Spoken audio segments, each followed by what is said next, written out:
ఇద్దరు వికలాంగులకి బట్టలు డిజైన్ చేయడం మూలంగా అంతర్జాతీయ గుర్తింపు వచ్చి గొప్పవాడిని అయిపోయినట్టు కల వచ్చిందిరా.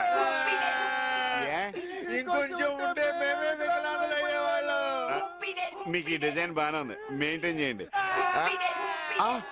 సిస్టర్ మ్యారేజ్ టైం అయిపోయింది, ముహూర్తం టైం అయిపోతుంది, తెల్లారిపోయింది, పదండి రా. ఏటమ్మా మీ అన్ని ఇంకా రాలేదు, టైం అయిపోతున్నది, బ్యాలెన్స్ రావాలి కదా. అబ్బే ఆ ప్రాబ్లం లేదండి. అప్పారావు మాట అంటే మాటే. ఒక్క నిమిషం ఉండండి, నేను ట్రై చేస్తాను ప్లీజ్.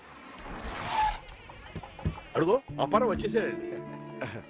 సారీ అండి, లేట్ అయ్యారు. లెక్క చూసుకోండి. మీరు లెక్కల్లో మనిషి, మీరు మాట అంటే మాటే, నక్కంటే నక్కే. నేను ఆ రోజు అనుకున్నాను కదేంటి. మా చెల్లెలను బాగా చూసుకుంటారు కదా. ఇంకా మీ చెల్లేటి మా అమ్మాయి.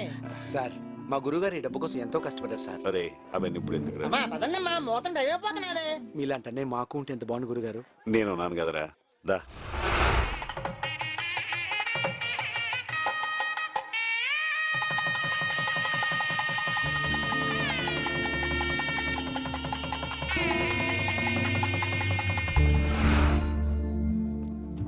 అన్నయ్య అమ్మా ఒక్క నిమిషం ఇలారా. మీరు రండి. ఏమైందమ్మా? నిన్ను ఇలా వదిలి వెళ్ళటం చాలా బాధగా ఉందన్నయ్య.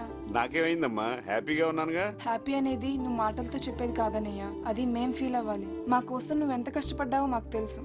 ఎప్పుడూ మా గురించి ఆలోచించేవాడివి. ఇప్పుడు నా పెళ్లితో నీ బాధ్యతలన్నీ తీరిపోయాయి.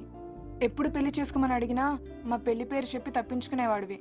ఇప్పుడు నీకు ఆ ఛాన్స్ లేదు, నువ్వు పెళ్లి చేసుకుని తీరాలి. మా మనసులో మాట చిన్నది చక్కగా చెప్పింది. అన్నయ్య మాకు లైఫ్ ఇచ్చావు, నీ లైఫ్ బాగుండాలని మాకు ఉంటుంది కదా. ఏమండి దురదరాజు గారు, ఇటు రండి. దురదంటే నా పేరు అనుకుంటున్నారేమో, ఇంటి పేరు. ఈ వంట నిండా దొరదే కదా. సారీ అమ్మా, లేట్ అయింది. నువ్వేంట్రా టీషర్ట్ మార్చావు? అప్పగింతల కోసమని.